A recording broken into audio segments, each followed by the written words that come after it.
Hair care அதே மாதிரி 2 days one shampoo. டெய்லியெல்லாம் shampoo இருக்காது. டெய்லி ஷாம்பு எப்போ இருக்கும் அப்படின்னா, என்னோட ஸ்ட்ரெய்ட்னிங் ப்ராசஸ் எல்லாம் ஜாஸ்தியா இருக்குது. ஹீட்டிங் நான் ரொம்ப வந்து ஹேர்ல வந்து நான் கொண்டு போறேன் அப்படின்னா, அன்னன்னைக்கு வாஷ் பண்ணிடுவேன். ஏன்னா ஸ்ப்ரே இருக்கும், அதெல்லாம் இருக்குன்றதுனால. ஷாம்பு ரொம்ப மைல்டா இருக்கும்.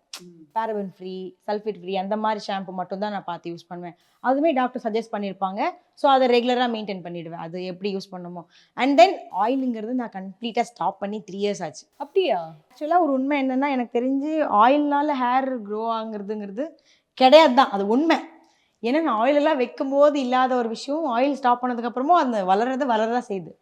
ஆ முடிக்காக என்ன பண்ணணும்? இப்ப சொன்ன அந்த வீக்லி குடிக்கிற அந்த ஜூஸ் வந்து, அதுல ஒரு நாள் நெல்லிக்காவும் இருக்கும். அந்த நெல்லிக்காய் ஏபிசி ஜூஸ்ல நீங்க சம்டைம்ஸ் ஆப்பிளுக்கு பதிலா 2 நெல்லிக்காய் கூட போட்டுக்கலாம். மத்த ஜூஸ்ல ஒரு நெல்லிக்காய் கூட போட்டுக்கலாம். வீக்லி அது 3 டேஸ் நெல்லிக்காய் நம்ம சேர்த்துட்டே இருந்தாலே அது ஒரு நல்ல விஷயம். நெல்லிக்காவோட ஒரு கொத்து கருவேப்பிலை. ஸோ இந்த மாரி விஷயங்கள நடுவுல சேர்த்துக்கிறது